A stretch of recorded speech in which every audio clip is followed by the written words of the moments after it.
domaines, dans strictement tous les domaines.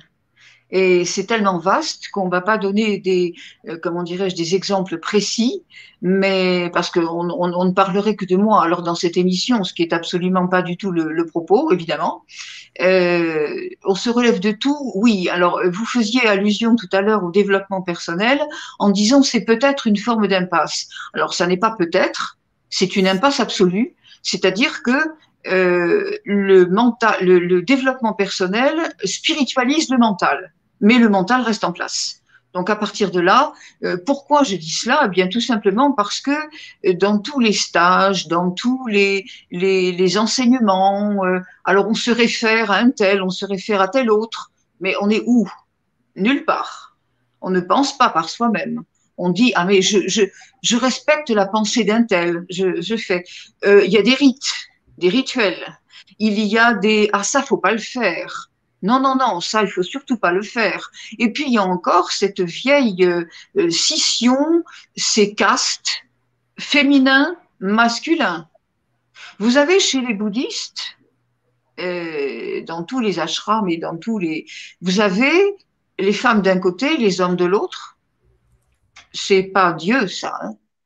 C'est pas Dieu du tout, ça.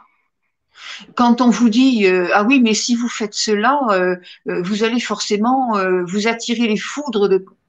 Il faut vous protéger. Vous protéger de quoi? Vous protéger de quoi?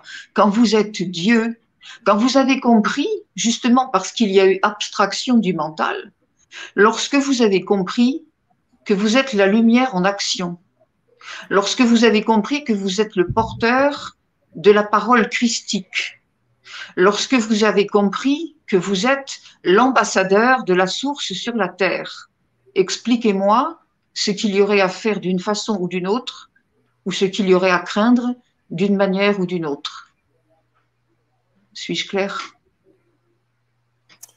C'est donc tout un tas de croyances qu'on a qui nous limitent, qui nous empêchent de pouvoir vraiment accéder à qui nous sommes vraiment et donc à notre puissance, notre véritable puissance. On reste tellement limité par nos croyances et cette fameuse matrice à laquelle vous faites souvent référence dans vos vidéos, qui nous retient prisonniers, comment est-ce qu'on peut du coup se libérer de cette illusion? Comment est-ce que quelqu'un qui n'a pas forcément, je dirais, été touché par la grâce, enfin je ne sais pas comment est-ce que ça s'est passé pour vous, mais comment est-ce que quelqu'un, je dirais, un être humain lambda qui n'a pas fait justement de travail de développement personnel, bah, peut-être tant mieux d'ailleurs, qui n'a pas été dans une démarche spirituelle particulière, mais qui réalise bien qu'aujourd'hui, on est prisonnier de cet engrenage infernal dans lequel on veut nous maintenir par la peur et la culpabilisation. Comment est-ce qu'on peut commencer à s'autoriser à se sortir de ce piège-là, de cette matrice qui nous retient prisonniers?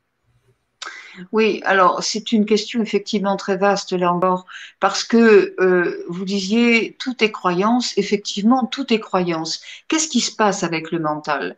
Il faut bien quand même s'entendre sur la terminologie. Le mental n'est pas notre ennemi, c'est juste le moteur de notre véhicule. Alors là encore, il faut bien comprendre que le corps n'existe pas. Le corps, c'est un habit, c'est un vecteur. C'est juste ce qu'on a besoin, puisque au départ, notre âme s'est incarnée, et pour pouvoir faire la mission qui est celle de tout le monde, parce que ça aussi j'entends beaucoup, quelle est ma mission? Ben, la mission, elle est la même pour tout le monde. Nous sommes venus mettre la lumière sur l'ombre. Nous sommes venus mettre de l'ordre divin là où il y avait justement toutes les distorsions. Mais cette âme, pour s'incarner, puisqu'elle a choisi de s'incarner sur une terre, on parle que de cette planète, il y en a d'autres évidemment, nous avons vécu sur des tas d'autres planètes, mais pour venir s'incarner sur cette terre, il fallait bien prendre un véhicule, un vecteur, il fallait avoir comment dirais-je, oui, un vêtement qui soit compatible avec les énergies de la Terre. Alors, dans ce corps, donc ce corps de chair, il y a le cerveau. On en a besoin. C'est ça notre mental. On en a extrêmement besoin. C'est pas du tout un ennemi, mais c'est simplement le serveur de la matrice. Parce que lui, il ne peut obéir qu'à ce qu'il est conditionné. Depuis le plus jeune âge, nous le conditionnons. Nous le conditionnons avec avec tous les enseignements, qu'ils soient culturels, qu'ils soient intellectuels, qu'ils soient gouvernementaux, enfin tous les enseignements nous apprennent les choses de la matrice, c'est-à-dire de la conscience reptiloïde. On aura l'occasion sans doute d'en reparler de ça aussi. Par conséquent, notre mental, il est conditionné, il est programmé.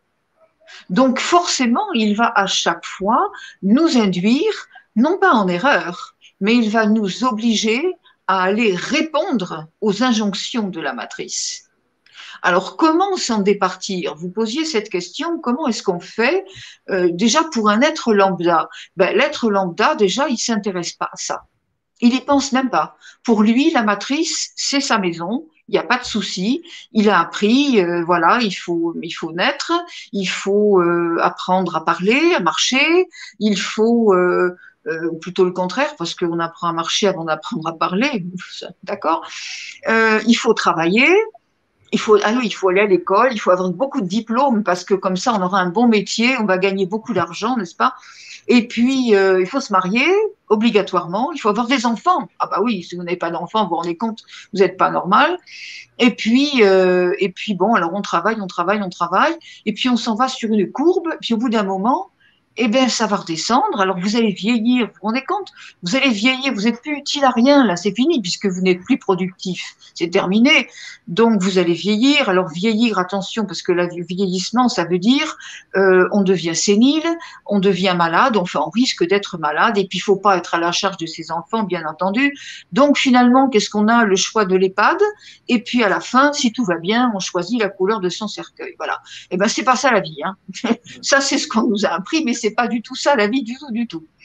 Donc, on vient en effet pour justement faire cette bascule entre le mental pur et dur, tel qu'on vient de le voir, et puis également, eh bien, cette ouverture à soi. C'est-à-dire que au départ, il faut bien comprendre qu'on s'est incarné. Alors, qui nous sommes? Qui nous sommes? Et là, on en revient à cette grande question, qui je suis? Pourquoi je me suis incarnée? Qu'est-ce que ça veut dire? Puisque je me suis incarnée, c'est pas pour aller vivre cette vie qu'on m'apprend. Donc pourquoi? Eh bien donc pourquoi? Pour reconnaître déjà que je suis le divin, que je suis, comme je l'ai dit tout à l'heure, l'ambassadeur de la source sur la terre. Ce qui veut dire que si c'est ça, nous avons en nous, et ça c'est absolument tout le monde, nous avons tous les attributs de la source. Alors, il y a ceux qui le savent, il y a ceux qui ne le savent pas. Bien évidemment, la différence, c'est que ceux qui ne le savent pas, ils risquent pas de s'en servir. Vous savez, c'est la personne qui a énormément d'argent dans un compte en banque, mais qui ne le sait pas, et qui est assis sur un coffre d'or, et qui se met tous les jours dans la position du penseur de Rodin, en disant comment je fais pour finir le mois. Bon, voilà. C'est ça, un être humain qui ne connaît pas sa véritable identité. Il y a des milliards de gens, malheureusement, qui ne connaissent pas leur identité. Et pour quelle raison? C'est pas de leur faute. C'est absolument pas de leur faute. Ce sont pas des imbéciles du tout. Personne. C'est juste qu'ils ont été conditionnés, endoctrinés, de telle façon que jamais ils n'aient à découvrir leur divinité. Jamais. Et ça, là-dessus, la conscience reptiloïde est vraiment extrêmement fidèle à elle-même parce que le cheval de bataille, le fil conducteur de la conscience reptiloïde, c'est la manipulation perverse. Or, la manipulation perverse, c'est quoi? C'est faire passer le mensonge pour la vérité et inversement. Donc, tout ce qui a été fait était fait pour que l'être humain ne découvre pas sa divinité, et que surtout, s'il devait la découvrir, il y aurait quand même des moyens pour le faire chuter. Et c'est ce qui se passe aujourd'hui. Toute personne qui s'élève dans la lumière trouve invariablement sur son chemin des écueils, des manières extrêmement captieuses, extrêmement vicieuses de le rattraper pour le faire chuter, parce que ça c'est drôle, comprenez. Alors, il faudrait évidemment parler aussi sans doute du pourquoi les reptiloïdes en sont venus là, pourquoi on les a laissés faire, c'est une autre question.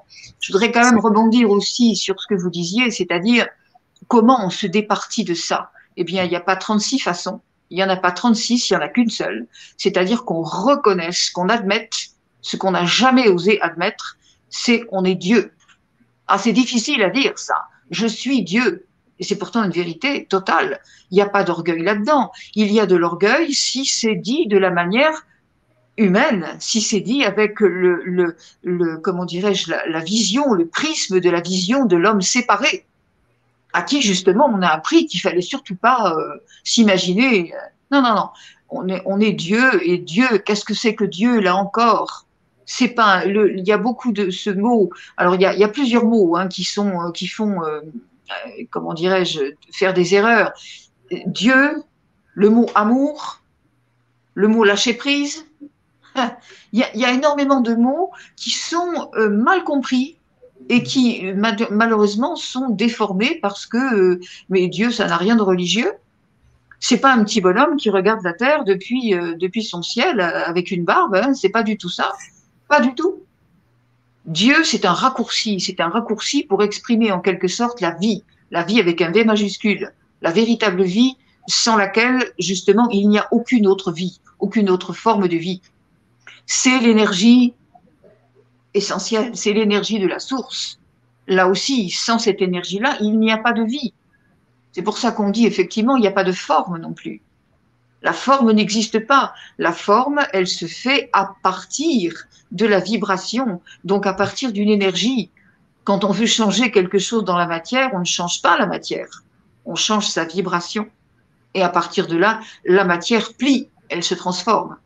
Donc toute personne qui ne peut pas faire ce switch dans sa vie, dans son esprit, toute personne qui va rester collée à la matrice avec je fais ce qu'on m'a dit, je fais comme les autres, parce que je ne sais pas qui je suis, donc je fais comme les autres, j'obéis, je mets un genou en terre, je suis dépendant, je m'accroche au système, j'ai besoin de ce système. À partir de là, que voulez-vous qu'il se passe? Rien. Rien. Donc on n'apprend rien, on ne devient pas sa divinité en apprenant des livres ou en apprenant des stages ou en apprenant n'importe quoi d'autre. On reprend qui on est, on se place dans le cœur. Ah mais oui, ça aussi c'est un autre mot qui a été déformé. Qu'est-ce que c'est que tomber dans son cœur? Alors j'ai une petite image qui est très simple là-dessus. Hein. Je dis toujours que c'est une porte coulissante. Vous savez, c'est comme les portes de garage. Vous ouvrez la porte de votre cœur et vous fermez immédiatement la porte du mental. Inversement, vous ouvrez la porte du mental, vous fermez la porte du cœur. Il y a pas d'autre façon. C'est précisément ce que nous sommes en train de vivre en ce moment. Cette humanité qui est confrontée à sa petitesse et qui s'accroche encore au principe de la matrice et qui n'écoute que le mental, parce que le mental, il ne peut pas faire autrement. Le mental, il ne peut vous indiquer que des choses qu'il a apprises, des choses qu'il connaît, des choses qui lui font pas peur. Or, l'inconnu, il sait pas. Hein. Alors, chaque fois que vous allez, vous, dans l'inconnu, il vous dit, oh là là, stop, j'ai peur, et tu n'y vas pas non plus. Eh bien si, qui est le maître à la maison?